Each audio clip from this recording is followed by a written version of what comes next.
So I'm a happy man, and I'm happy not because I've hit 1 million subscribers. Like I would have been extremely excited. I would have wished that's the reason I'm happy. But I'm happy because the last time we met, we talked about the effects that Russia's war with Ukraine is going to have on football, and we talked about a possible ban for Russian clubs and also the Russian national team missing out at Qatar 2022 because of a possible ban, and also talked about Gazprom's deal with UEFA facing a possible suspension. So in today's video, we're going to talk about how these things has come to pass. We're going to talk about how UEFA has cancelled their deal with Gazprom, and also FIFA also sending ban to all clubs that are from Russia and also the Russian national team. My name is Delali Frankauti. It's a pleasure to be here again.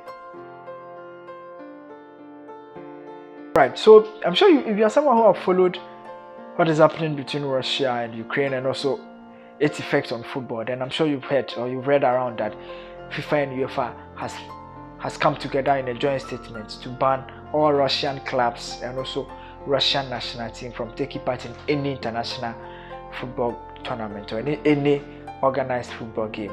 So this is how it comes from. It comes from the back that FIFA initially released a statement saying that teams from Russia will not be playing under the Russian name, and also any game that happens between a Russian club or the Russian national team will be played out of Russia.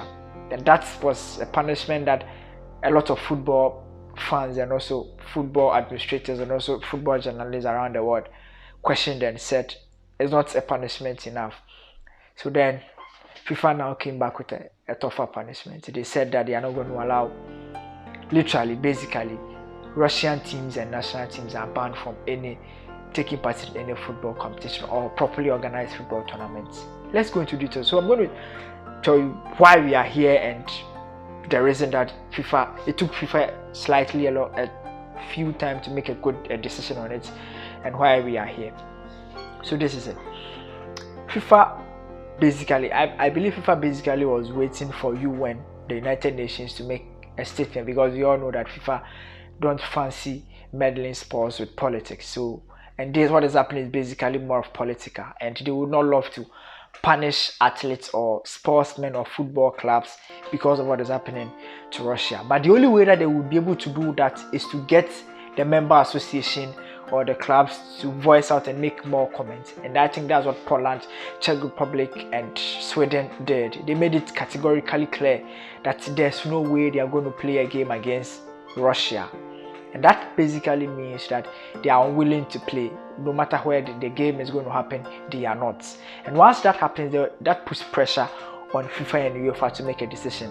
And also in the club side, that is basically this. So RB Leipzig game against Sparta Moscow will not going to happen because Sparta Moscow has been banned from taking part basically in any organized football tournament, including UEFA competitions as well.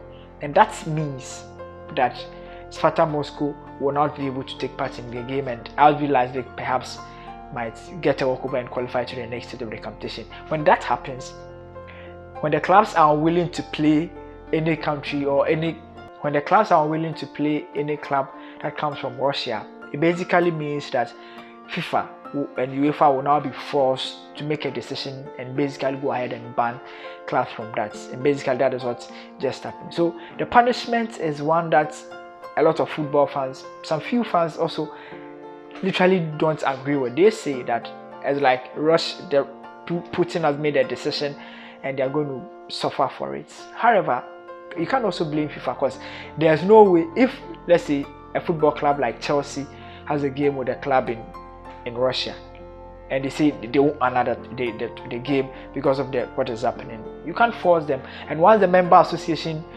once the clubs push for these things, then it means FIFA has no option than to straight ahead go. So basically these are the reason FIFA and UEFA came together to ban clubs from Russia and national team from not taking. The other thing is that the Russian women national team has qualified for the next Euros that will be happening in England, and unfortunately for them, this ban means that they will not possibly take part. The initial ban or the initial suspension was that they were going to allow to take part, but under a different name, not under the Russian name, and not be allowed to use their national team flag and also play their national anthem. But now this punishment, if it stands till the Euros, the women Euros, then basically means that the national team cannot take part in the competition.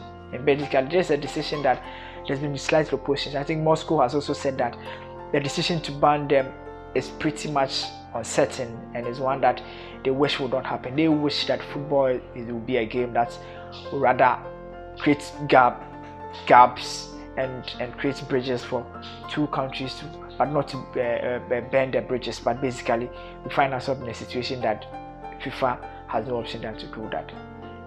On UEFA, the next one is that UEFA has cancelled a deal with Gazprom. I remember in my last video I made it clear that that deal is shaky because of few factors, and FIFA and UEFA, I should say, going ahead to say that they've suspended their deal is one that they had no option than to do it. Is one that is a decision that they are not going to be happy with, because Gazprom is a state-owned agency, a state-owned oil company that invests over £30 million in UEFA competitions every year. That's £30 million every year in UEFA competition. That's a lot of money that UEFA is going to lose. And I don't think UEFA will get up in the morning and say this is a decision that we are going to enjoy. But they were forced to make it. And this is why I think they were forced to make a decision.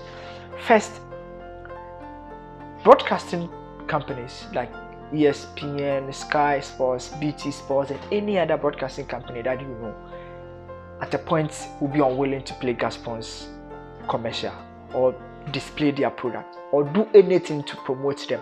And I read that there's been conversations like that where these broadcasting companies have been saying that if UEFA does not cut ties with them, they will be forced not to play their ads on their channel. And once that happens, UEFA have no option, because you can't have a sponsor that your partners to their TV broadcasters don't give them the mileage, because basically if you're a title sponsor, you benefit from adverts and TV commercials.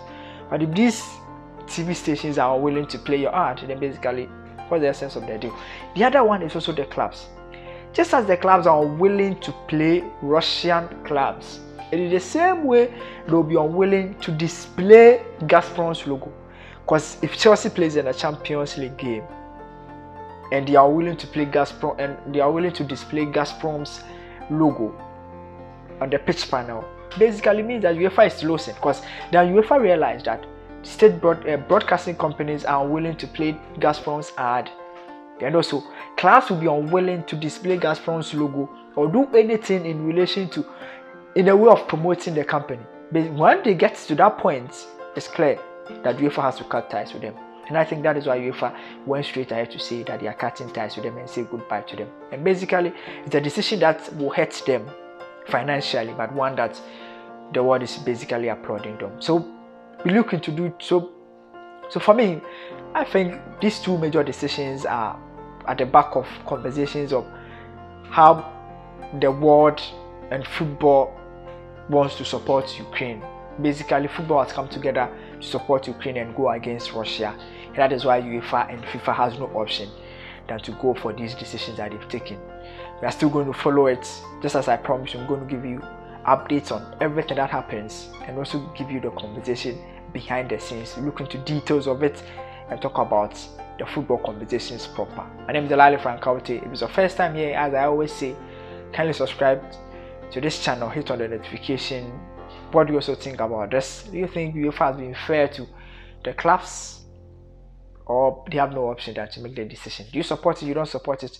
Let me know what you think. But until we meet again, my name has always been Delali Frankaute, and this is my YouTube channel. Bye bye for now.